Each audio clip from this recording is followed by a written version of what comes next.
ఇంకో పక్కన మీరు గుర్తుపెట్టుకోవాలి, పేదవాళ్ళందరికీ 25 లక్షల వరకు ఆరోగ్యశ్రీ కింద ఆర్థిక సహాయం చేస్తాం. దీనివల్ల మీ వైద్య ఖర్చులు తగ్గుతాయి. ఇంకో పక్క మీరు చూస్తే కొత్తగా ఒక సంజీవని ప్రాజెక్టు తీసుకొస్తున్నాం. దీని ద్వారా ప్రతి ఒక్క వ్యక్తి ఆరోగ్యాన్ని కాపాడే బాధ్యత ఈ ప్రభుత్వం తీసుకుంటామని చెప్పి నేను మీకు తెలియజేస్తున్నా. నిన్న మొన్న చూశారు, ఒక నాయకుడు ఉన్నాడు ఈ రాష్ట్రంలో, మెడికల్ కాలేజ్ అంటే తెలియని నాయకుడు. ఆయన మాట్లాడుతున్నాడు, నేనేదో పొడి చేశాను, మీరు దానికి ఏదో ఇది చేశారని. నేను ఒకటే చెప్తున్నాను, ఈరోజు భూమి ఇస్తే మెడికల్ కాలేజ్ అయిపోదు. ఈ రాష్ట్రంలో విద్యా సంస్థలకి ప్రాధాన్యత ఇచ్చిన ప్రభుత్వం ఎన్డీఏ ప్రభుత్వం, కేంద్ర ప్రభుత్వం, ఇటు రాష్ట్ర ప్రభుత్వం. రాష్ట్రంలో మెడికల్ కాలేజీలు తెచ్చిన ప్రభుత్వం తెలుగుదేశం ప్రభుత్వం అవునా కాదా అని మిమ్మల్ని అడుగుతున్నాను. ఈరోజు దగ్గర 17 కాలేజీలుంటే ఒక కాలేజీ మాత్రం మొన్నే పాడేరు ఆపరేషన్ చేశాం. 16 కాలేజీలు చేయలేకపోయాం.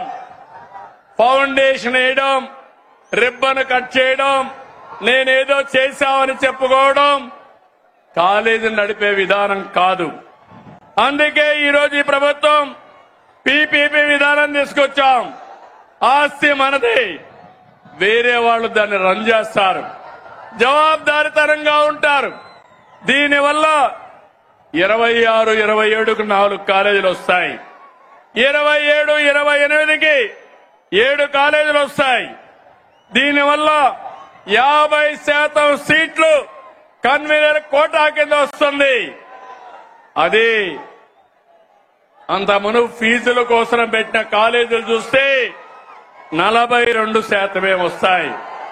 ఈ రోజు మా మంత్రి సత్యకుమార్ యాదవ్ గారు ఇక్కడే ఉన్నారు. మొన్నే సవాలు విసిరారు, మీరు చర్చకు వస్తానంటే రేపు అసెంబ్లీకి రండి, మీరేం చేశారో మేమేం చేశామో చెప్పడానికి సిద్ధంగా ఉన్నామని సవాలు విసిరారు. ధైర్యం ఉంటే అసెంబ్లీకి వస్తే మొత్తం తేలిపోతుందని చెప్పి కూడా నేను మీకు తెలియజేస్తున్నా. తమిళు బీసీ సోదరులు, అనంతపురం జిల్లా అంటే గుర్తొచ్చేది బీసీ సోదరులు.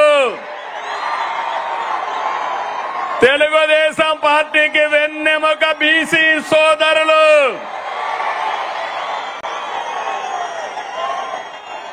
ఎన్డీఏ కూటమి మీ అభివృద్ధికి కట్టుబడి ఉన్నాం. నేతన్నకు విద్యుత్ రాయితీలు, మత్స్యకారులకు ఆర్థిక సహాయం, గీత కార్మికులకు మద్యం షాపులో 10% కేటాయింపులు, నాయి బ్రాహ్మణులకి జీతాలు పెంపు, సెలూన్లకి ఉచిత విద్యుత్, పేదవాళ్ళందరికీ సోలార్ రూఫ్ టాప్ కింద 70,000, 98,000 రూపాయలు ఎక్కడికక్కడ సబ్సిడీ ఇస్తున్నాం.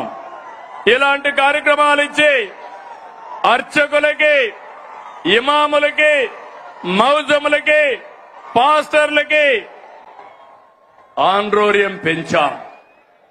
ఎస్సీలు ఇక్కడ ఈ జిల్లాలో ఎక్కువగా మాదిగలున్నారు. ఎన్నో సంవత్సరాలుగా పోరాడారు మీరంతా. తమిళలో 96లో వర్గీకరణ తీసుకొచ్చా, మళ్లీ ఈరోజు వర్గీకరణ తీసుకొచ్చిన ఘనత నాది, మాది.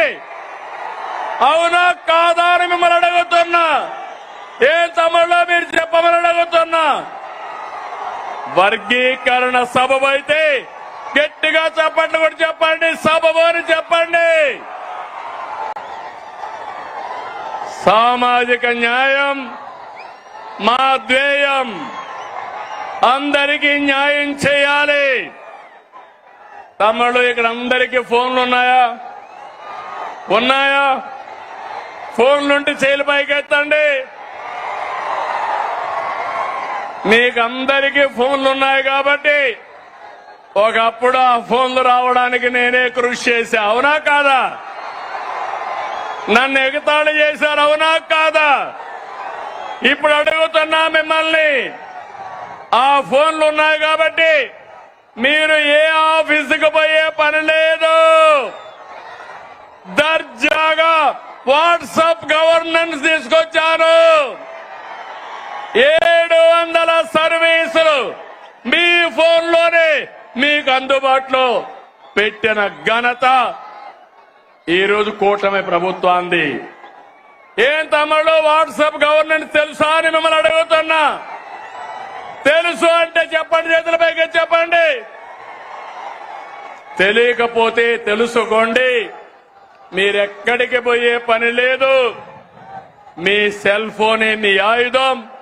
ఇది గుర్తుపెట్టుకోవాల్సిందిగా నేను కోరుతున్నా.